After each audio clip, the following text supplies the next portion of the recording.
Friday afternoon to you. Hope your weekend's off to a great start. Thanks for joining us on Sports4CLE. I'm Dave Bacon. A little later in the show, we will be joined by Tim Bielik, Plain Dealer reporter. We'll talk a little Cavs, a little Browns, some trade talk potentially for the Cavs as well as NBA draft. But we begin by talking Browns football. Good morning, footballs. Kyle Brandt has been in Australia. That's on the NFL Network. This is who he picked as a potential dark horse for MVP of the NFL in 2021. Which QB is qualified to be the biggest dark horse candidate in 2021? Okay, so who has the qualifications? I think, for a hot second, I'm thinking about a dark horse from Ryan Tannehill, which would be wild. But I'm going to go a different direction. Everything's coming up Cleveland on this show. Give me MVP Baker. Baker Mayfield sitting over here on my little furry friend. Baker, furry himself. I like to see it. Listen, he won the Heisman back in college. He's got the coach of the year right now. He's got Odell coming back. He, I think, has the best, most well-rounded running game. This is the year it's all going to come blowing up for Baker. I can't say somebody who like Mahomes or all those guys. Those wouldn't be dark horse. I don't know what the expression dark horse means here in Australia. They got some wild ones. But in America, it means one you didn't see coming that came from the back of the pack. I'm going to go from Baker Mayfield. It's going to be a Brown extravaganza in 2021. Baker, the MVP. Let's bring in the D-man, Dennis Manoloff from WTAM and 106.9 FM. And only here, D-man, do you get Baker Mayfield's head on a koala bear in reference to an MVP in the NFL. But I don't think it's beyond the realm of possibility. Well, you know me, Dave. I'm always worried about the hype machine being cranked up too far. But you know what? I'd rather have Baker Mayfield being talked about as a dark horse MVP candidate than not. I suppose that I'll buy, but here's the problem, though. I don't, and it's a good problem. I don't think that Baker is going to be putting up the type of numbers that typically garner MVP in this offense with this running game. And so Baker Mayfield could be playing extremely well for the Cleveland Browns in 2021 and helping them win a lot of games, but his numbers won't necessarily be MVP worthy because he has such a great running attack led by Nick Chubb. So that's where I don't think that Mayfield is going to be able to get to that MVP numbers threshold. Now, if he does get there, then I think that's a problem because that means that the Browns don't have the kind of running game they think they're going to have. Fair enough. So a lot has been made and a lot of different ideas about the new contract, the extension that Baker Mayfield is going to get. It's going to be a big contract, a lot of money. Do they do it now? Do they wait? Of course, he's got this year and then another year left on his deal. Former NFL player Damian Woody from ESPN had this to say about doing that new deal with Baker Mayfield. I'm not there yet, not after 1 year. Listen, I have a lot of respect for Baker Mayfield, what he did last year. Obviously, we saw how far he took the Cleveland Browns, and Chris touched upon it. But listen, you're talking about a guy, I always say the Cleveland Browns are predicated on the run first. And the passing stats back that up. Baker Mayfield was second in the league in play action pass, only 20th in dropbacks. I need to see him again this season elevate his game a little bit better, a little bit more in the passing game. Now he's going to get Odell Beckham Jr. back. That's going to be huge for him. But I don't want to be stuck in a position of Jared Goff and Carson Wentz where you pay a guy early and then you're regretting the contract later. I need to see more. All right, so I think to Brooke Pryor's point, you make a great point there because teams are. Go ahead, Jeremy. Yeah, Green was just going to add. Teams are forced now with the issue of you draft a guy 3 years in. If he's not a top 5 legitimate star quarterback, I think teams are going to start to move on because that money is so outrageous. So the Browns face that kind of test right now. Okay, you know what just happened? Both of you guys just went on his list.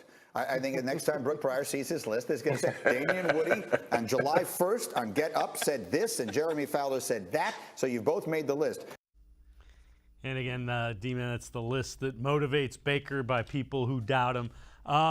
It's an interesting thought about it, and it kind of goes with your cautionary tale as well.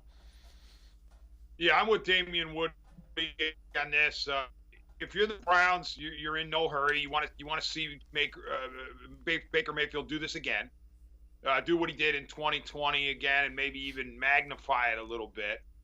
And if you're Baker Mayfield, you're in no hurry. We've talked about this on previous shows, Dave Bacon. I'm convinced that Mayfield and his reps are looking at Josh Allen and Lamar Jackson and their respective reps and saying, all right, which one of us is going to go first? And I don't think any one of those three wants to be the one to go first. So Mayfield in his camp is saying, hey, if Baker does what we think he can do, what he believes he can do, then the money is not only going to take care of itself, but he's going to get a lot more at the end of the rainbow than he would if he were proactive about it now. So I don't even know if either side is itching to engage in these extension talks at this very time.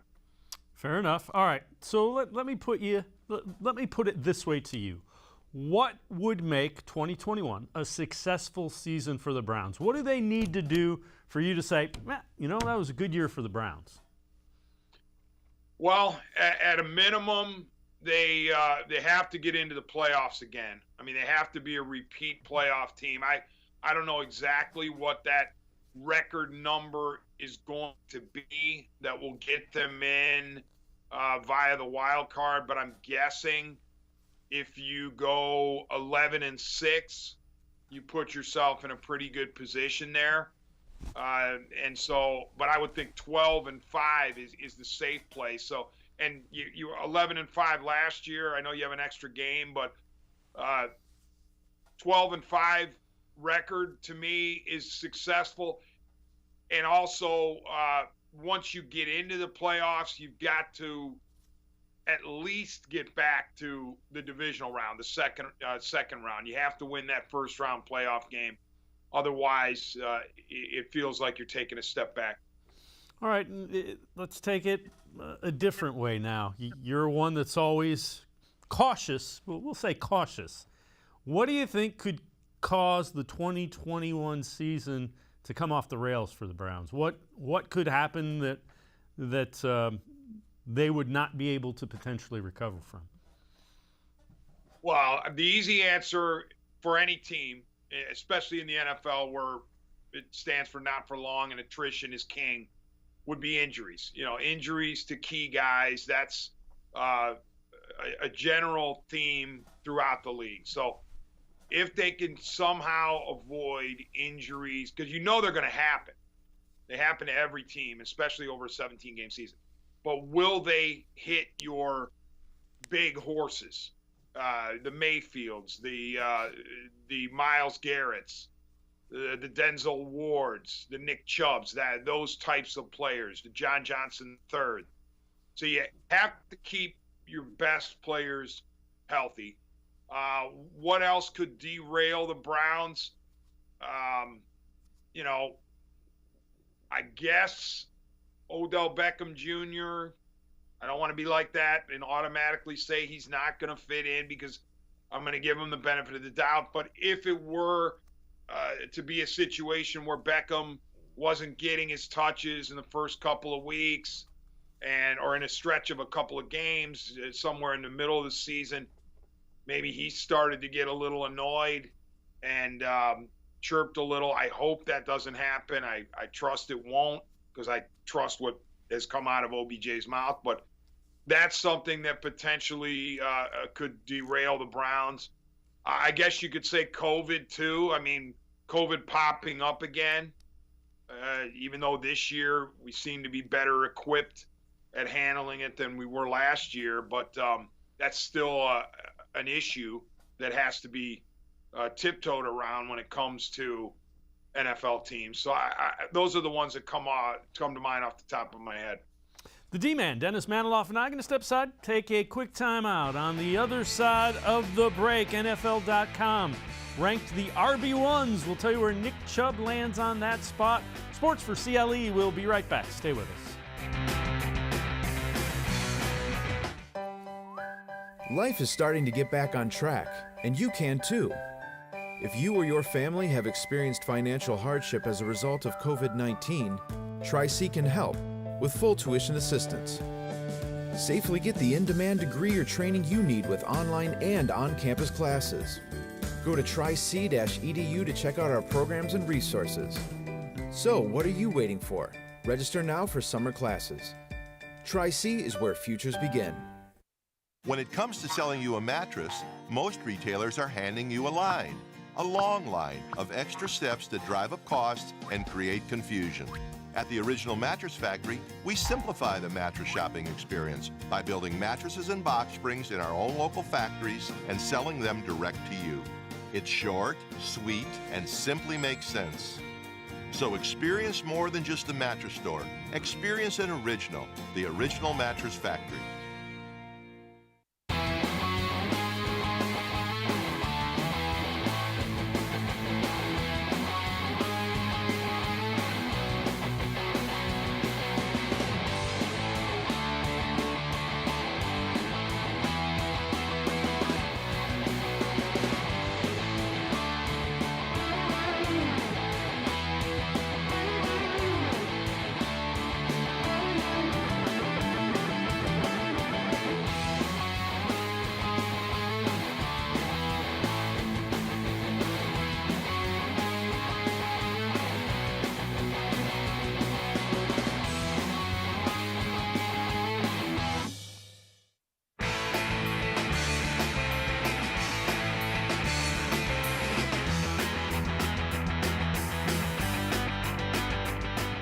Sports4CLE continues. We continue talking Browns football with the D-Man, Dennis Manoloff, from WTAM 1100 and 106.9 FM. So, Dennis, who are you concerned takes a step back? Who do you think potentially could regress from a season ago for the Browns? Let's see. Well, obviously, you hope Mayfield continues to ascend. But there's going to be concern about the quarterback position on almost any team. But in the case of Mayfield, too, he's only going to be 4 years in. This will be season 4. So he's not a guarantee to keep cranking out quality seasons yet. I'm not doubting him. I don't want to be on his, on his bulletin board or his greaser board. But there's a concern there, on a step back. Let's see. Miles, I'm not worried about him. In fact, I think he's going to be even better because presumably COVID's in his rearview mirror. Jed Wills, 1 year in, maybe he takes a little step back on the offensive line, but I doubt it. Again, I'm not doubting Jed Wills. Let's see, anybody else that was over their skis. That's kind of the good news about this Browns team, Dave. I don't remember, and correct me if I'm wrong, too many players from last year who were eye-poppingly good where you said, oh my gosh, there's no way that this kind of season is going to be replicated. I'm searching through the levels of the defense. I'm searching through the levels of the offense, and Jarvis Landry, he'll do what he always does. He's a proven guy. Nick Chubb is going to do what he's going to, he'll be great again. The only one that comes to mind is like a Wyatt Teller. He kind of came out of nowhere, but, he was so good. I can't imagine him regressing much.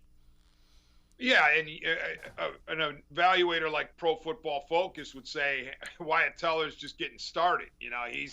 He's legit. He's here to stay. So, and I trust that as well. I don't anticipate seeing a Teller take a step back. Now, as I'm answering this question, I'm actually trying to find some guys who I think might, because, how can you possibly go into a season and say, well, everybody's going to improve or everybody's going to be at least as good?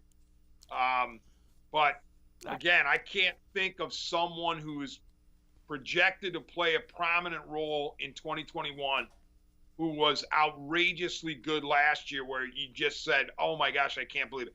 You mentioned Teller as one who might have surprised some people, but other than that, I can't think of any. So I don't have anybody that jumps off the page.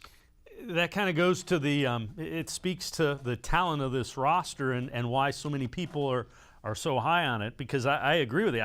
You can't really come up with somebody and say, boy, they played way out of their mind.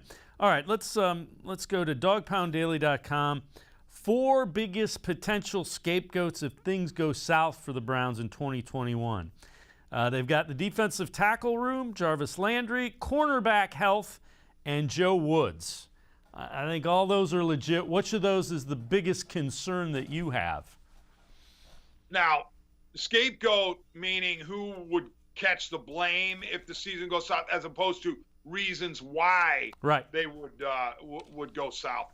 I think you have to start at the top, the head of the snake, the head coach. I mean, I think Kevin Stefanski will have eyeballs on him if this team doesn't do well.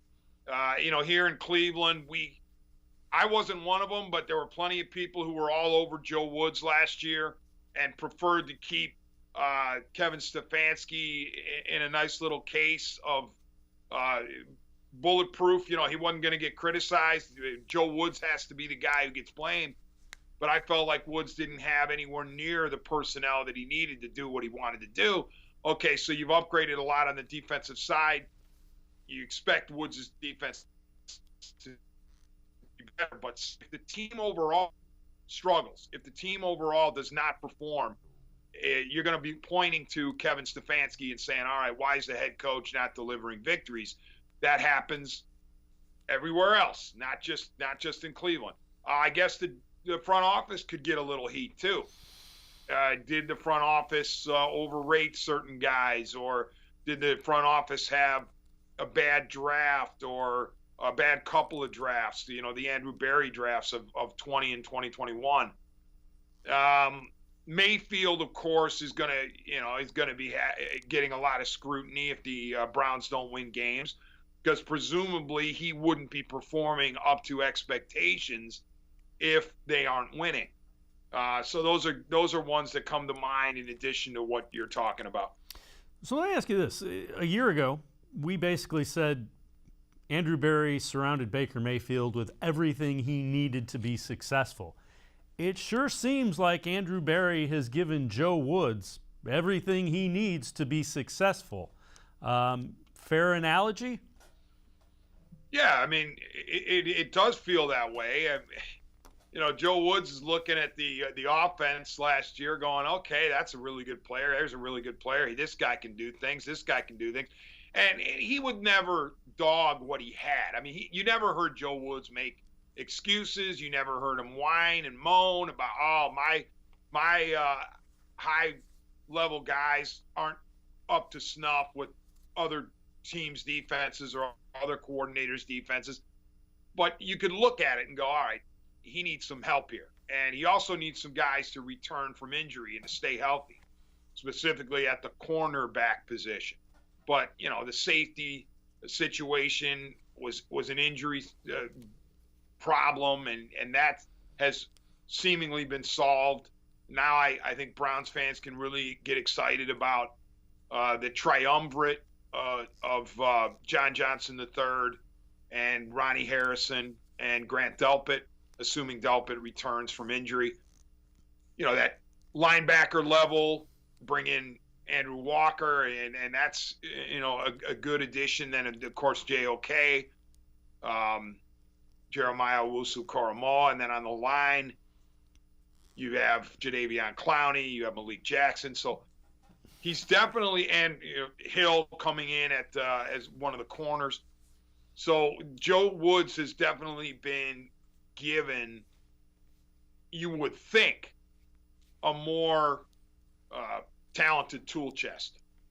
All right, let's move on. So NFL.com ranked the RB1, so the top running backs for each team. Derrick Henry ranked number 1, Christian McCaffrey number 2, Alvin Kamara number 3, Dalvin Cook from the Vikings 4, Nick Chubb number 5. You think that's where he belongs? Should he be a little higher? I mean, I'm biased. I don't care really who has an issue with this. To me, Nick Chubb is the best running back in the NFL. I've seen him up close. I know what he's capable of. and when I say he's the best running back in the NFL, part of that is the fit, okay? He is so inextricably linked to the Browns right now and the Browns' success that his value increases that much more. And so when I look at him and I say, all right, which running back would I want to have ahead of Nick Chubb in the NFL? Which one? Well, Derrick Henry would be an easy answer because of how good he has been, and I'm not knocking Henry. Dalvin Cook, tremendous. But I can't honestly say that I would want one running back ahead of Nick Chubb in 2021. Fair enough. The D-Man, Dennis Manoloff, and I are going to step aside, take a quick time out.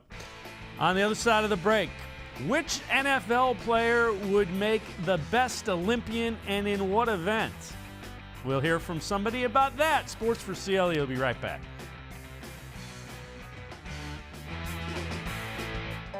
Better days are ahead.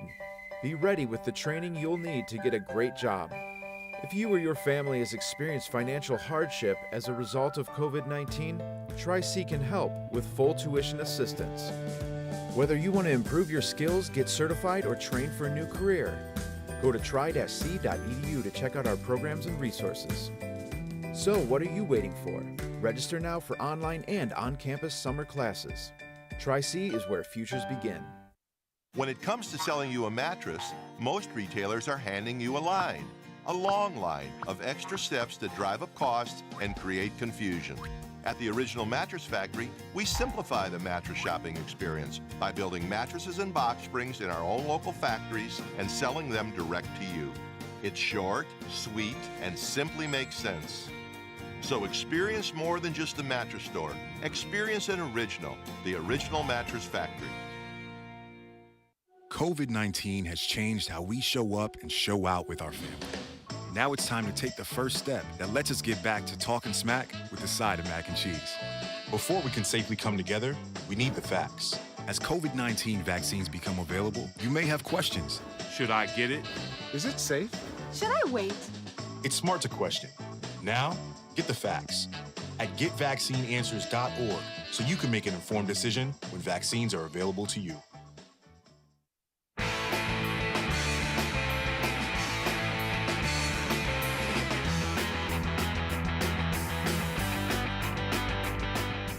Sports for CLE continues. I'm Dave Bacon. We continue talking Browns football with the D-Man, Dennis Manoloff. So, NFL Network, NFL Total Access, James Palmer picks any NFL player in the league to compete in the Olympics in honor of the upcoming Olympics. Here's his pick.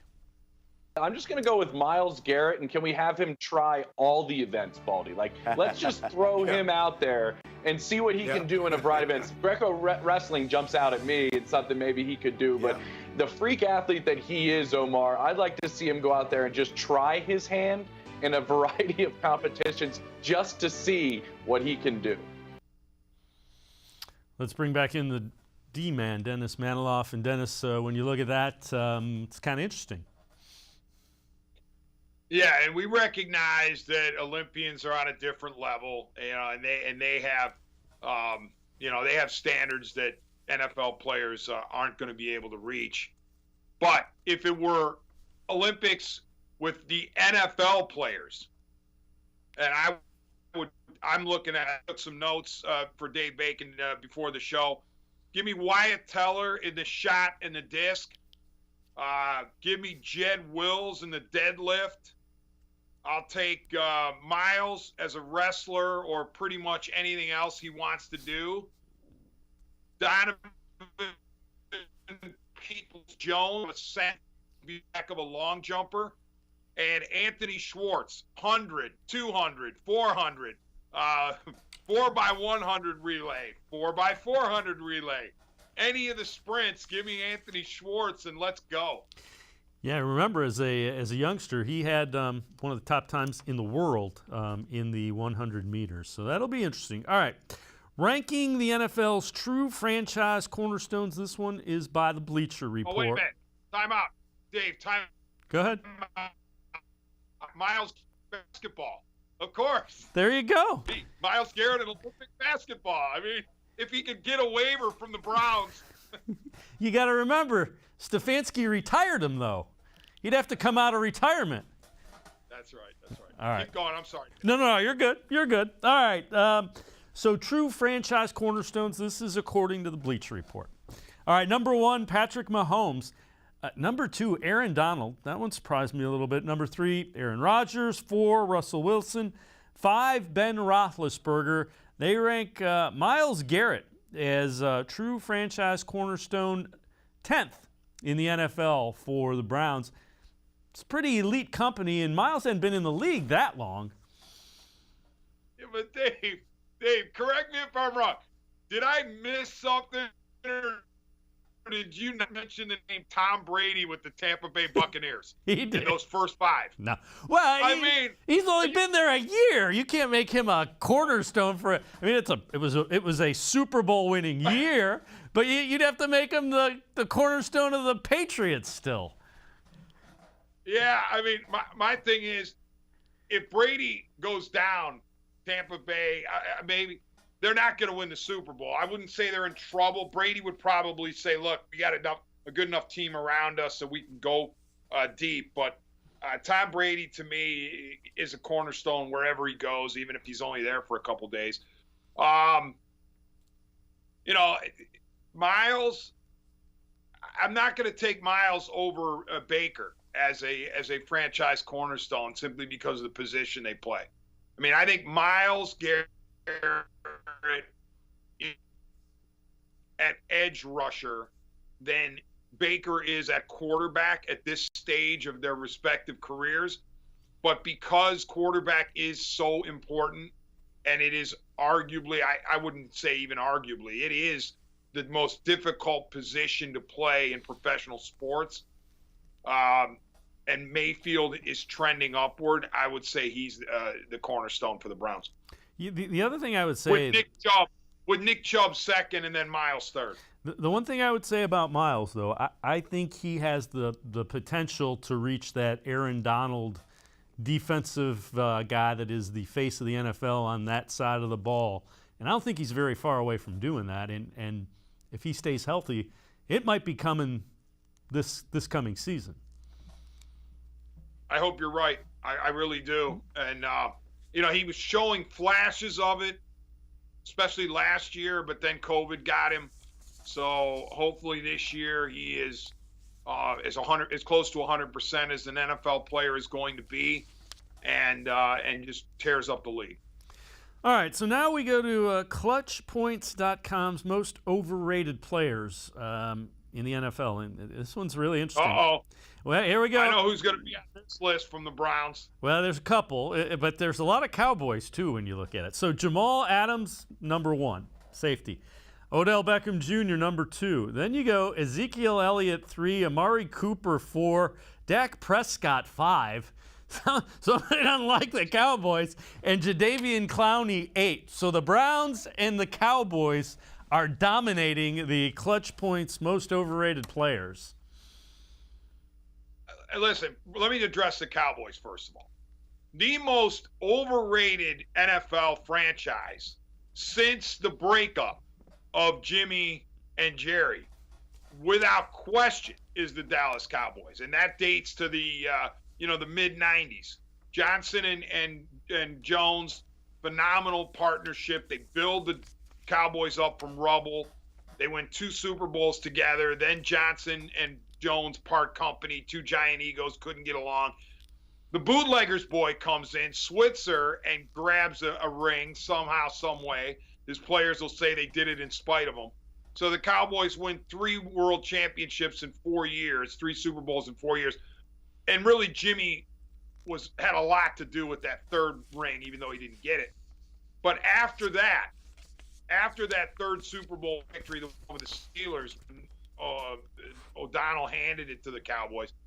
They have been absolutely, positively the most overrated team in the NFL and arguably in professional sports. So it doesn't surprise me when Dallas Cowboys are on overrated lists. However, for Dak to be that high on the overrated list. I mean, Dak Prescott is a heck of a player, and he was putting up ridiculous numbers last year when he got hurt. He was on his way to an MVP caliber season before he got injured. So I would say no to Dak being overrated. Zeke, yeah, maybe Cooper, yeah. As for the Browns, I mean, you figure Odell's going to be first on that list for Cleveland because of the fact that he hasn't really been dominant for this team yet. And there have been circumstances that have caused it, including injuries, but we haven't seen Odell Beckham Jr. dominating games like we were told we were going to see when he came from New York. So I can see why Beckham is the first Brown listed on the overrated list.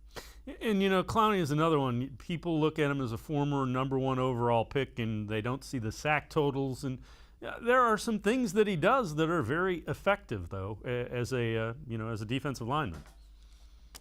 Yeah, and here's the thing, too, about Clowney. And here's where I don't blame him.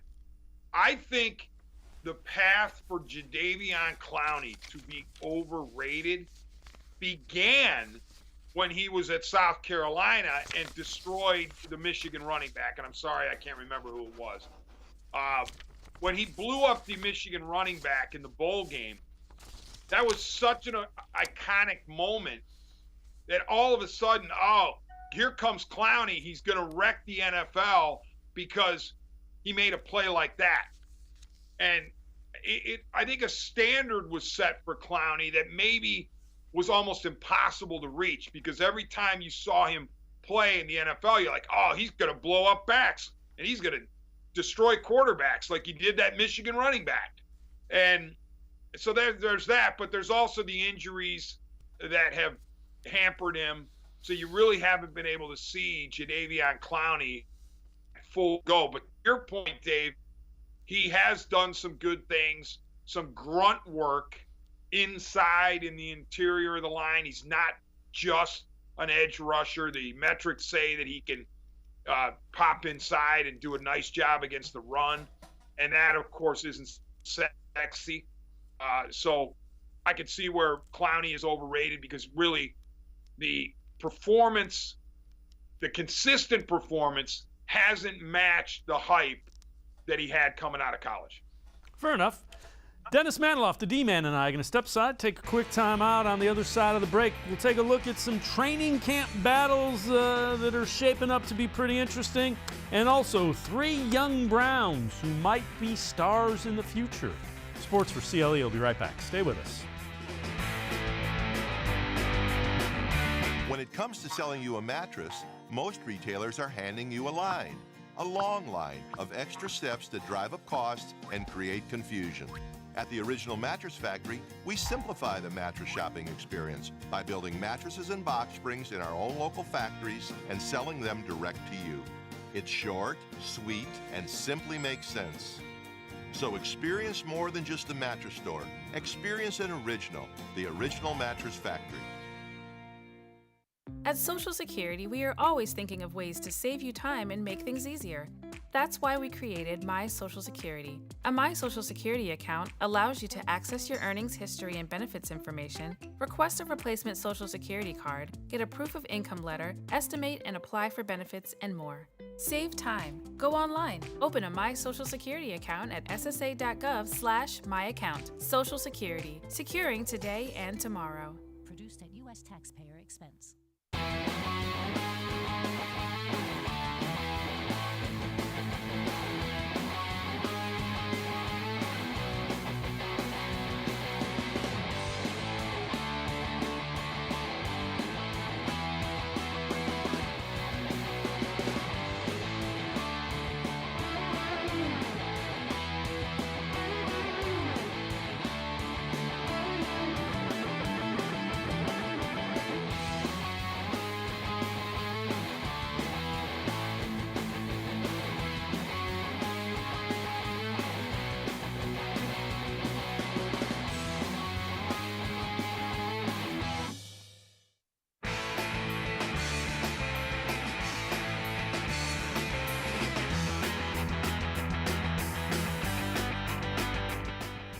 Welcome back to Sports for CLE. We continue talking Browns football with Dennis Manoloff, the D-man. So, Dennis, what training camp battles are you looking forward to? Training camp gets underway in just a few weeks out in Berea.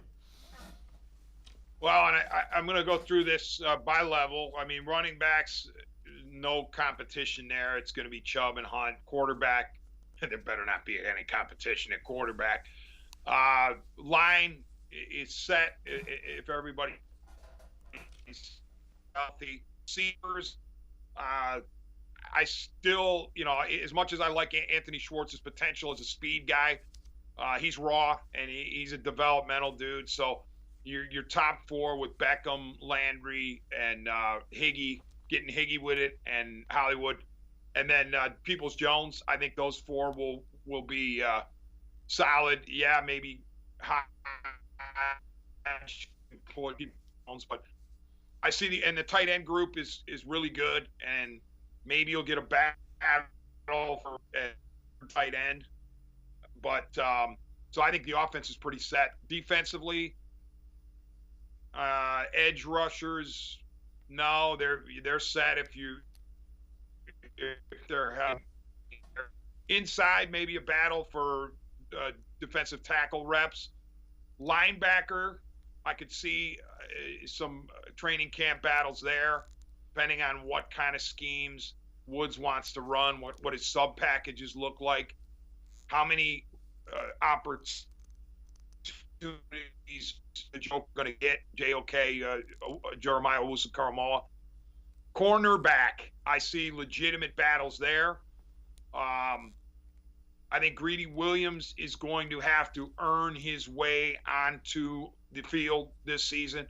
It won't just be handed to him, especially given that Newsome was drafted and came in. So Williams is going to be the man on the spot to prove that he can, number one, stay out there with his health, and number two, be really, really good to fend off, competition. And then in safety position, I think they're set if they're healthy. So primarily, I would say linebacker, back, defensive tackle. All right, so three young Browns who might be stars in 2022 and beyond. And the list goes Donovan Peoples-Jones, Grant Delpit, Jedrick Wills. What do you make of those three? Well, with Peoples-Jones, it's going to be hard for me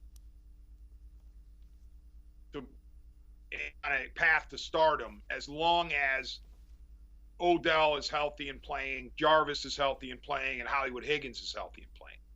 Because I don't think Donovan Peoples-Jones is better than any one of those three guys. And you're going to have presumably Hunt and Chubb and Hunt as your running backs, and they'll be getting a lot of touches. So I don't know that Peoples-Jones gets enough touches to be on the path for stardom. Maybe in a couple of years when the Browns have moved on from Odell, perhaps, then you could see him beginning to sprout. Who are the other two, Dave, that you mentioned after Peoples-Jones? Grant Delpit, Jedrick Wills. Delpit, I can't wait. I cannot wait to see Grant Delpit healthy. Now, he's got a big injury to come back from, the Achilles, no doubt about it. And that's a tough injury to deal with, especially if you're a guy who relies on explosiveness like a safety would in the NFL. But Delpit, I really enjoyed watching him at LSU. I couldn't wait to see him with the Browns. Now, hopefully, we get that chance. So I definitely could see him.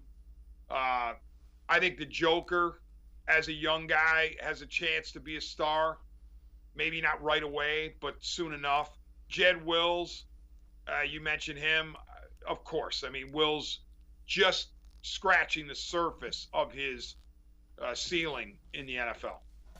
The D-man, Dennis Manoloff. Dennis, as always, appreciate the time and the insight. You can listen to him, WTAM 1100, AM 106.9 FM.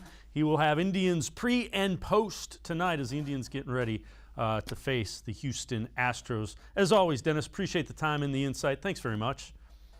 Thank you so much, Dave. I really appreciate it. All right, the D-Man, again, pre and post on the Indians over 1100 a.m. We're going to step aside, take a quick time out. On the other side of the break, plain dealer and cleveland.com reporter Tim Bielik will talk a little bit more Browns. Jarvis Landry, video that you want to see on the other side of the break. Stay with us. Sports for CLE, we'll be right back. Life is starting to get back on track, and you can too.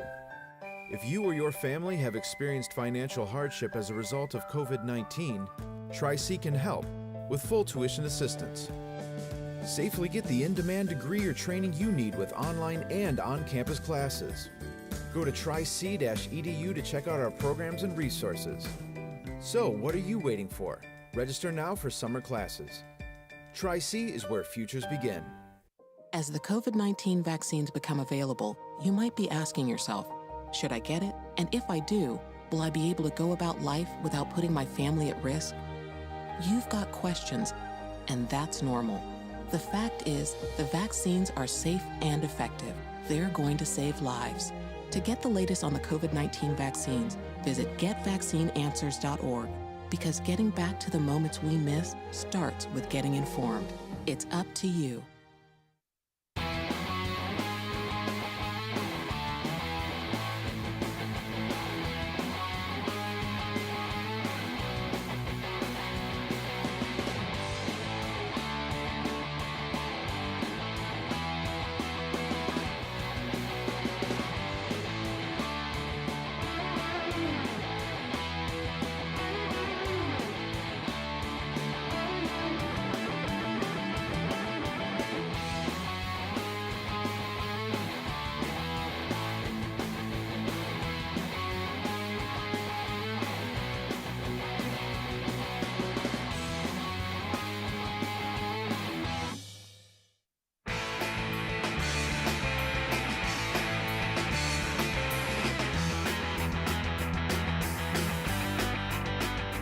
Welcome back to Sports for CLE. I'm Dave Bacon. Training camp out in Berea gets underway in just a few weeks for the Browns.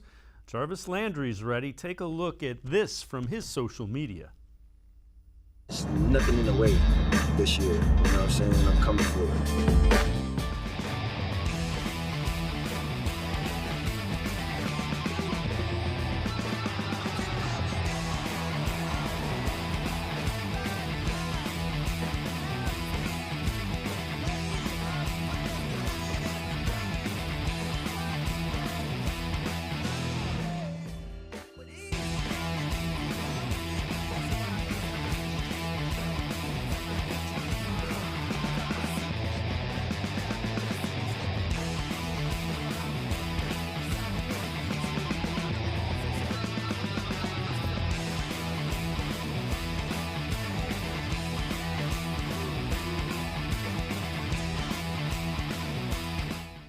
Jarvis Landry from social media. Let's welcome in Tim Bielik, reporter from the Plain Dealer as well as cleveland.com. And Tim, a lot of things on social media, players expecting the same type of season that pretty much everybody around the Browns expecting.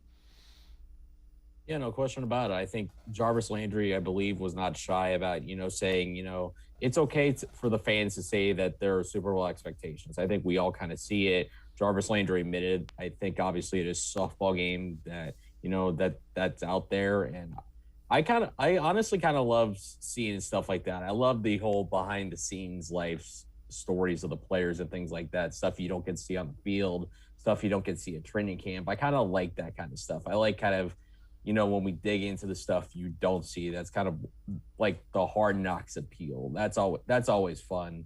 And there's certainly should be very interesting to check out when it comes available. All right, so let's take a different path here. What do you think the Browns can realistically expect to get from both Grant Delpit and Greedy Williams, young guys coming off pretty significant injuries?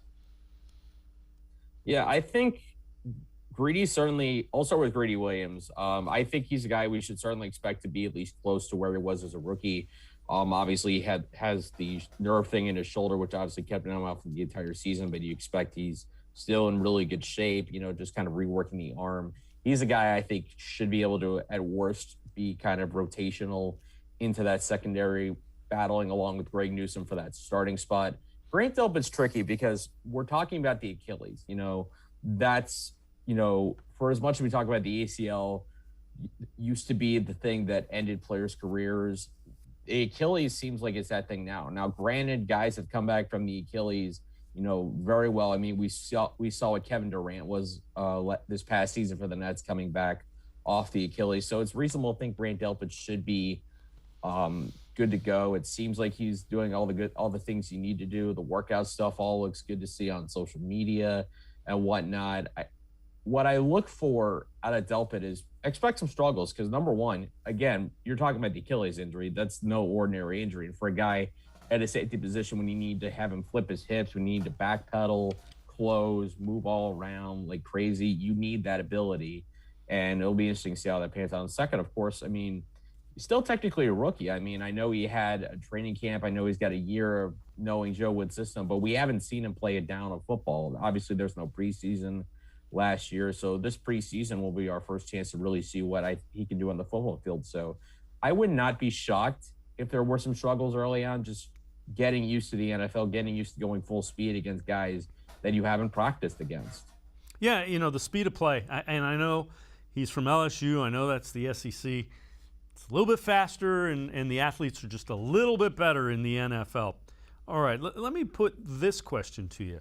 What concerns you about potentially derailing the Browns season in 2021? What do you think, boy, if this happens, it could be devastating for the Browns' expectations in 2021? That's a good question. I mean, there's a couple. Obviously, the injury.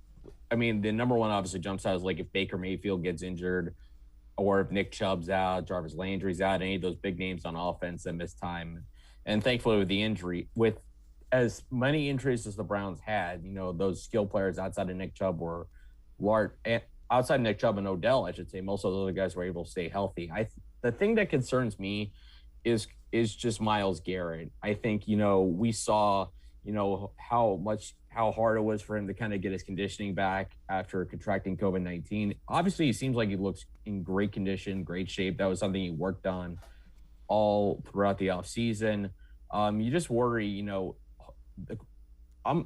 it's not talked about as much, but just hopefully for the Browns, he gets back to 100%. He gets back to being that guy that you hope to see, that we saw at the beginning of last season, getting strip sacks, and I think it was 3 consecutive games.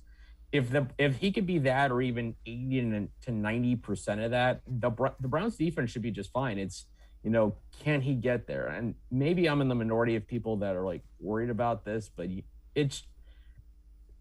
for that to be, that's really the only question I have, about Myles. Although I could be wrong, and by week 1 he could have 2 sacks, and then I would pretty much have nothing else to say about that.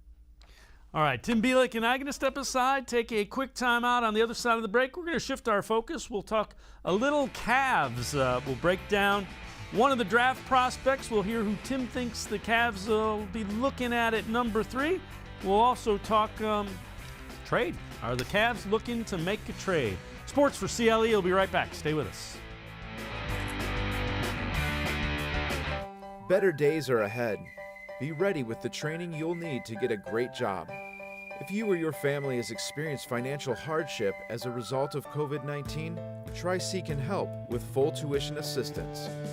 Whether you want to improve your skills, get certified, or train for a new career, go to tri-c.edu to check out our programs and resources. So what are you waiting for? Register now for online and on-campus summer classes. Tri-C is where futures begin. When it comes to selling you a mattress, most retailers are handing you a long line of extra steps that drive up costs and create confusion. At the Original Mattress Factory, we simplify the mattress shopping experience by building mattresses and box springs in our own local factories and selling them direct to you. It's short, sweet, and simply makes sense. So experience more than just the mattress store. Experience an original, the Original Mattress Factory. First, they said cigarettes were safe. We know how that turned out. Now, they say they didn't market e-cigarettes to teens? Fact. More than 1 in 4 high school students are vaping, and 80% say their first e-cigarette was flavored. Vaping is harmful to developing brains. The reason we think vaping is safe? Marketing. Same lies, different day. Tell Big Vape to quit lying.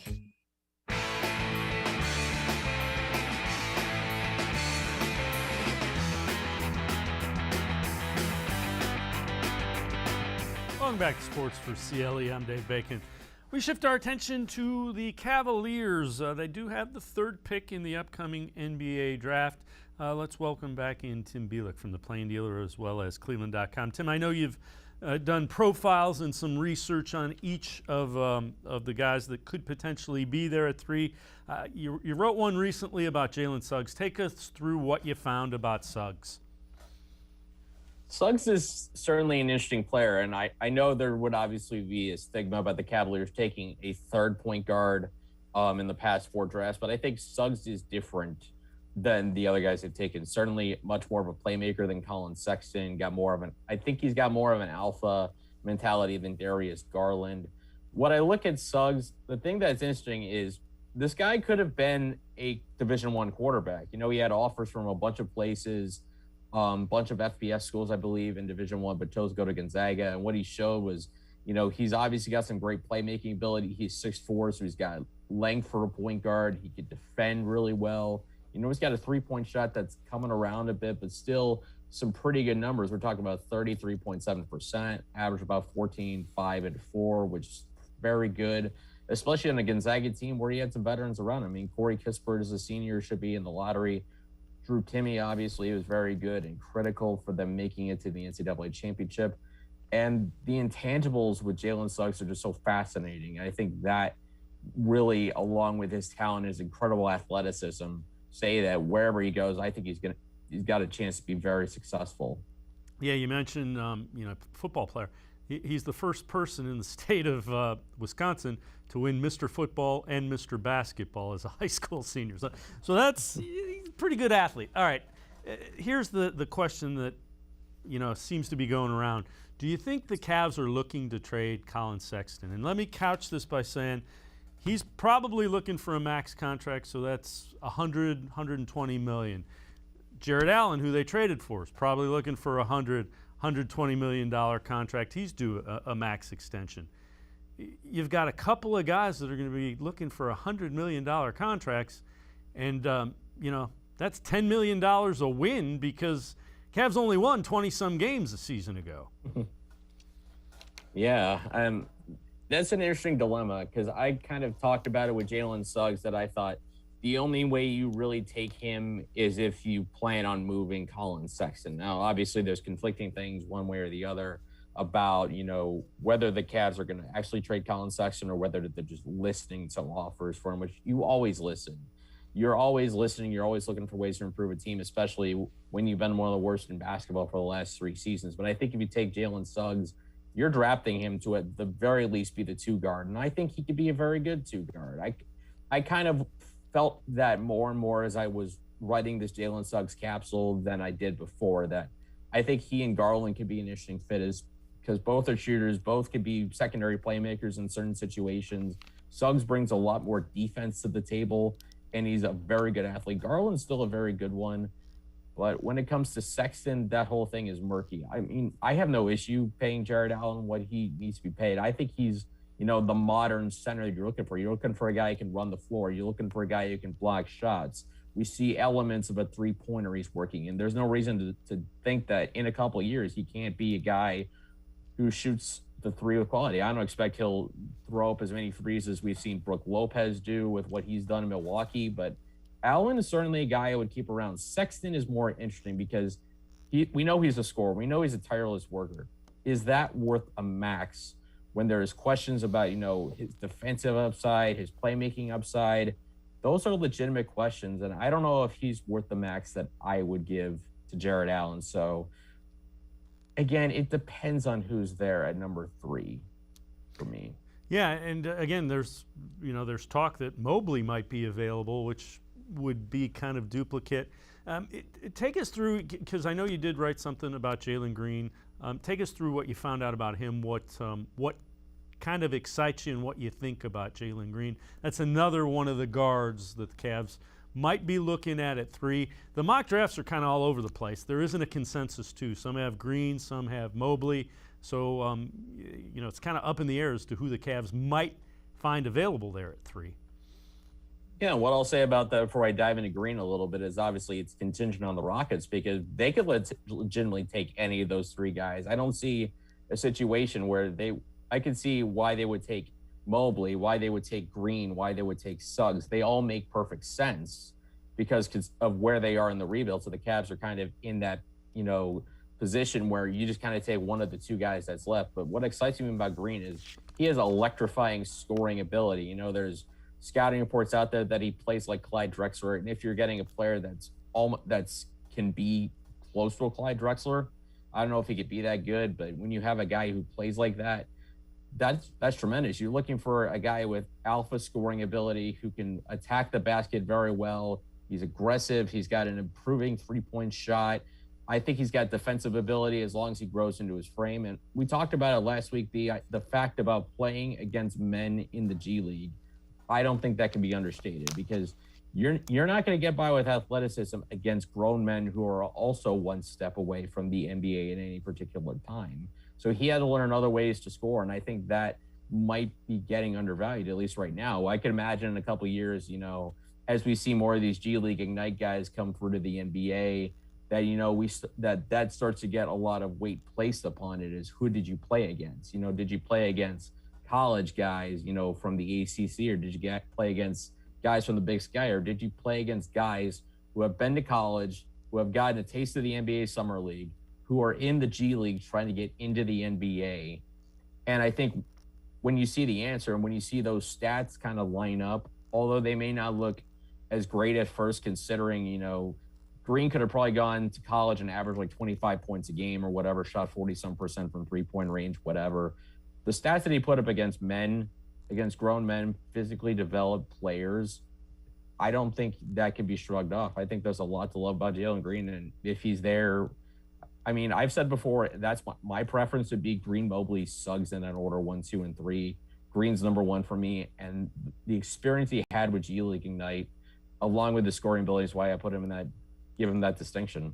Yeah, I think the Cavs definitely need a guy that can score and kind of create his own shot and can knock down a little bit of an outside shot. And that's, I think, what you're saying is he kind of needs to develop that outside shot a little bit there, but it is there in him. Is that kind of what what you have seen from the reports and what you've seen? Absolutely. And I'll preface this again saying I don't think the Cavs can go wrong with any of these 3 guys. Any of these 3 guys would be the best prospect they've drafted in the Kobe Allman era. But when I see Green, I see, again, that shot creator that you need. You need guys who are going to be able to get their own shots. And for a team that has not been able to score consistently, they were one of the worst teams offensively, one of the worst 3-point shooting teams. Obviously, you have a creative playmaker in Darius Garland, but you need more shot creation ability. I know Collin Sexton did that for you, but to get that in a 6'5" package, a guy who's 6'5", 6'6", granted needs to add some weight. I think, he'll do that naturally over the course of the next couple of years. But to have those tools already and to see that there's good elements in his shot already tells me that there's still a lot of upward mobility to go, that he's got true all-star potential. Is he a superstar? I don't know. We'll obviously have to wait and see, but everything is there for him to be an impact player for whoever takes him. Tim Bielik, reporter for The Plain Dealer as well as cleveland.com. As always, Tim, appreciate the time and the insight. Thanks very much. Yeah, thanks for having me. Happy 4th of July holiday weekend. Same to you. I appreciate it. Tim Bielik. Make sure you read him in The Plain Dealer as well as cleveland.com. Well, no show Monday because of that 4th of July holiday weekend. So everybody have a great weekend. Stay safe. Enjoy the 4th with your family. We will see you again Tuesday right here on Sports4CLE. Have a great weekend, everyone.